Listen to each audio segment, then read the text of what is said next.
Shemaya dit, rencontre-nous dans la maison de Dieu et fermons les portes du temple, car ils vont venir pour te tuer.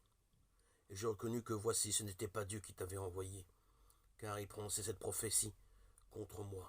Et Tobira et Sambalat lui soudoyaient, pour que j'aie peur et que je fasse ainsi, et pêche, et qu'ils aient de quoi me faire un mauvais renommé, un mauvais renom.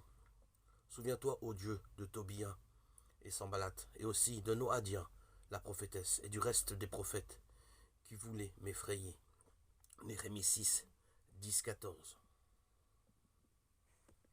Il est bien triste que des prophètes puissent être soudoyés pour intimider de vrais serviteurs de Dieu. Shemaya envoie à Néhémie un message pour lui demander de s'enfermer avec lui dans le temple, où seuls les sacrificateurs étaient autorisés à entrer.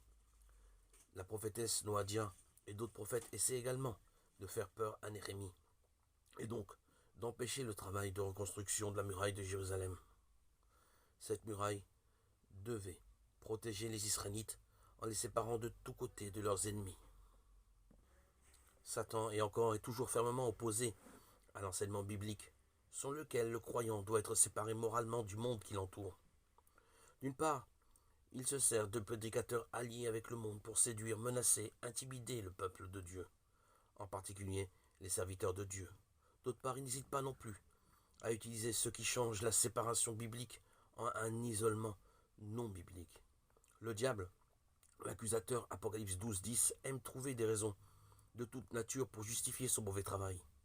Il n'est pas difficile aujourd'hui de trouver des hommes et des femmes qui attaquent l'enseignement biblique pour un gain personnel, que ce soit l'argent ou le prestige. Néhémie parle à l'Éternel de ses prophètes corrompus et de ceux qui les soutiennent. Il refuse leurs propositions, mais ne les attaque pas. Beaucoup de ces prédicateurs sont nos frères en Christ. Bien qu'ils puissent faire l'œuvre de l'ennemi, ne les combattons pas.